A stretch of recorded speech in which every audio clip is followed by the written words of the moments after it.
خوابوں کا انسانی زندگی سے گہرا تعلق ہے۔ زندگی کی دوڑ میں آگے بڑھنے کے خواب، اچھی تعلیم اور اچھے مستقبل کے خواب، اچھے جیون ساتھی کے خواب اور ایک خوشحال زندگی کے خواب۔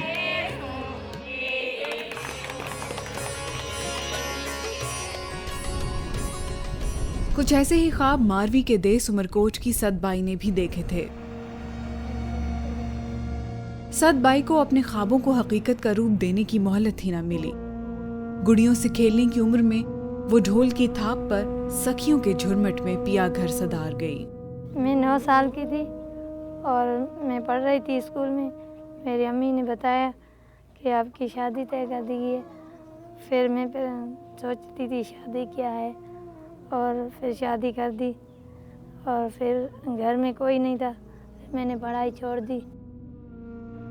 ساتھی چننے کا یہ فیصلہ ست بائی کا اپنا نہ تھا، بلکہ یہ فیصلہ ست بائی کے والدین اور چچاؤں کا تھا، جسے ست بائی کی زندگی پہ نافذ کر دیا گیا۔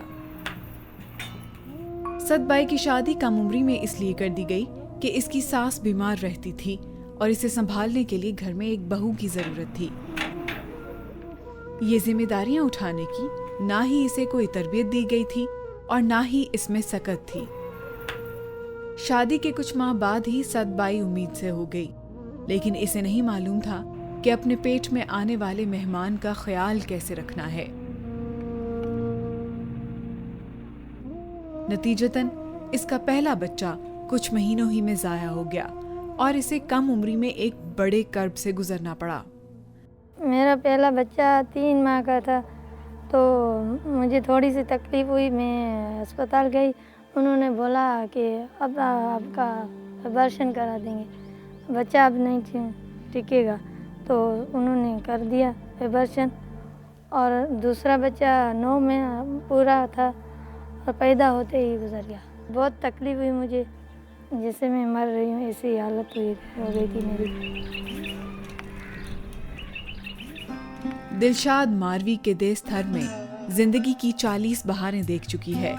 جوانی سے بڑھاپے کی دہلیز تک پہنچنے والی دلشاد کا بچپن بھی لڑکپن میں شادی کی وجہ سے کھو گیا۔ اپنا بچپن کھو دینے والی دلشاد اپنے 2 بچے کھونے کے بعد اب 12 بچوں کی ماں ہے، اور اس دیس میں یہ دکھ صرف ایک دلشاد کا ہی نہیں، بلکہ ایسی کئی دلشاد اور ست بائی ہیں جو اپنے خوابوں کو دفن کر کے ذمہ داریوں کا بوجھ اٹھائے زندگی کی گاڑی کھینچ رہی ہیں، جن کے خواب دیکھنے پر پابندی صرف اس لیے لگ گئی کیونکہ ان کی آنکھیں رسم و رواج کی بھینٹ چڑھا دی گئیں، اور یہ سب ایک ایسی نسل تیار کر رہی ہیں جس کے کوئی خواب نہیں۔